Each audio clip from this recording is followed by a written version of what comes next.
Thread synchronization in Python is crucial for safe concurrent programming. Mastering tools like locks, semaphores, and events ensures threads coordinate effectively, preventing race conditions. Locks provide mutual exclusion, semaphores manage resource access, and events signal state changes.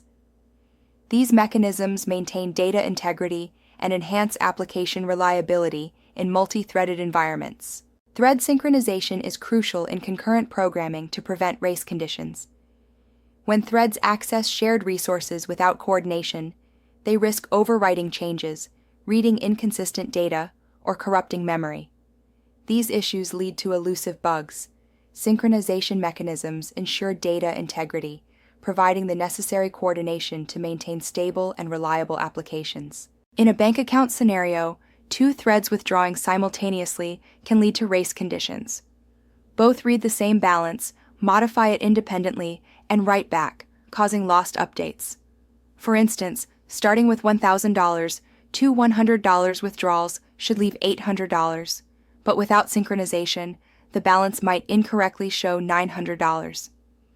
Synchronization primitives are essential to prevent such issues. Python's threading module offers essential synchronization primitives.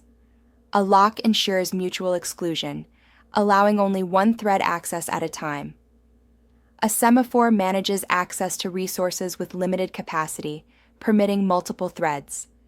An event allows threads to signal each other, while a condition combines locking with signaling for complex coordination. A lock in Python's threading module acts like a bathroom key, allowing only one thread to access a critical section at a time. This ensures mutual exclusion, preventing race conditions by serializing access to shared resources. The thread with the lock has exclusive access until it releases it, maintaining atomic execution. In Python, locks are crucial for thread synchronization.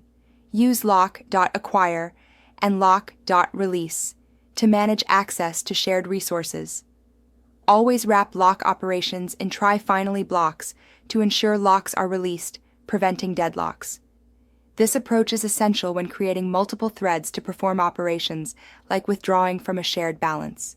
Python's Context Manager protocol offers a cleaner, safer way to handle locks. Using the with statement, it automatically acquires and releases locks, ensuring exception safety. This pattern is concise, less error-prone, and guarantees proper cleanup, making it the recommended approach for managing locks effectively. A reentrant lock, rlock, allows a thread to acquire the same lock multiple times without blocking itself, essential for recursive functions. Standard locks can cause deadlocks in such scenarios. Rlocks track ownership and acquisition count, releasing only when the count is 0, ensuring smooth execution of nested synchronized methods. Semaphores manage resource access by maintaining a counter, similar to a parking lot with limited spaces. When the counter hits 0, threads wait for availability.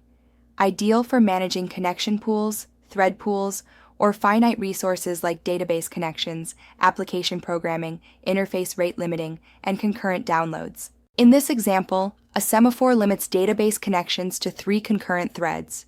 Each thread waits for access, connects, performs operations, and disconnects.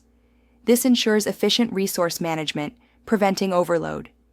The output confirms only 3 threads access the database simultaneously, demonstrating effective semaphore use in managing limited resources. Locks are binary, ensuring mutual exclusion for a single resource and must be released by the acquiring thread.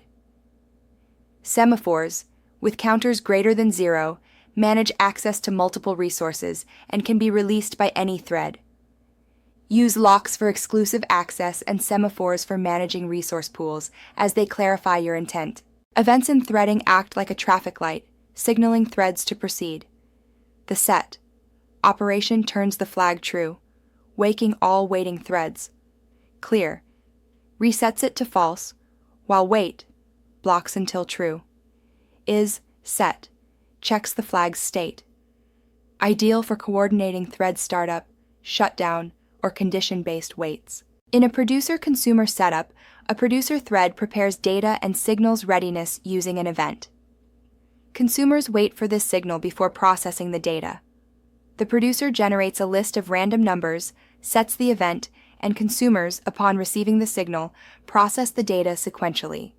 This ensures efficient data handling across threads. Events provide a simple binary signal, waking all waiting threads when set, ideal for one-time or periodic notifications.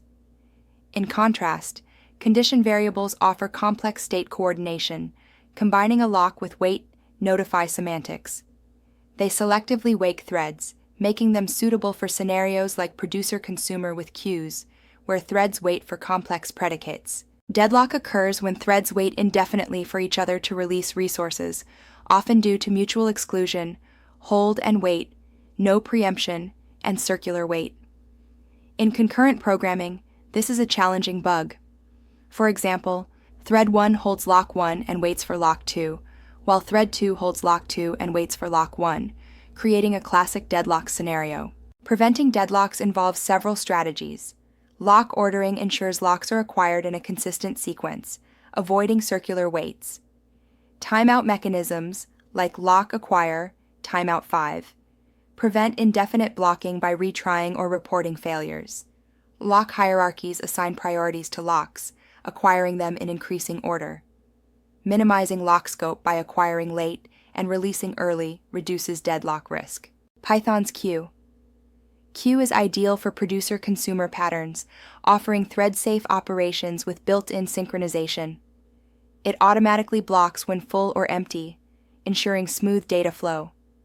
The maxsize parameter limits queue size, while task done tracks task completion. This makes queue a practical solution for managing concurrent tasks efficiently. Synchronization primitives, while essential, introduce significant overhead. Lock operations can be 100 times slower than unsynchronized access due to kernel involvement. Our locks are 2 to 5 times slower than regular locks because of thread identity tracking. Context switches, taking over 1,000 CPU cycles, further exacerbate lock contention costs. Optimize concurrency by reducing lock granularity. Use fine-grained locks for different data structures instead of a single global lock. Explore lock-free alternatives like thread local storage, immutable data structures, or atomic operations. Python's threading.local offers per-thread storage without locks, enhancing performance in high-demand scenarios. The Global Interpreter Lock, GIL, in Python is a mutex that restricts multiple threads from executing Python bytecode simultaneously, impacting threading. For CPU-bound tasks, the GIL limits parallelism, suggesting multiprocessing as a better alternative. However, threading is effective for I/O-bound tasks since the GIL is released during blocking I/O calls. C extensions can release the GIL for true parallelism. In a real-world web scraper, threading with synchronization is crucial. Using a semaphore limits concurrent requests, while a lock protects shared results.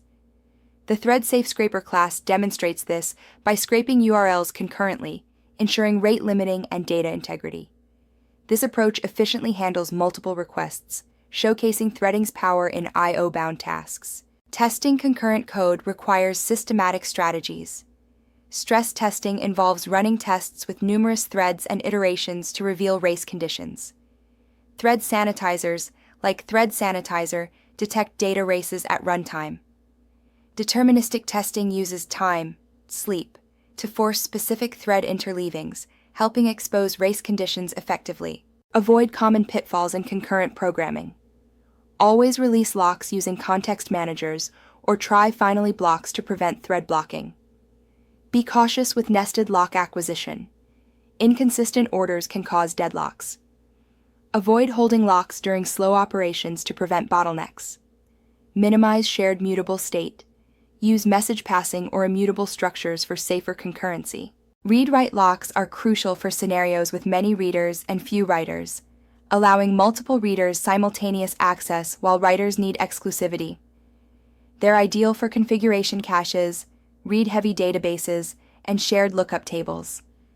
Implementing a read-write lock involves managing reader counts and using conditions to ensure writers wait for readers to finish. Select the right synchronization primitive.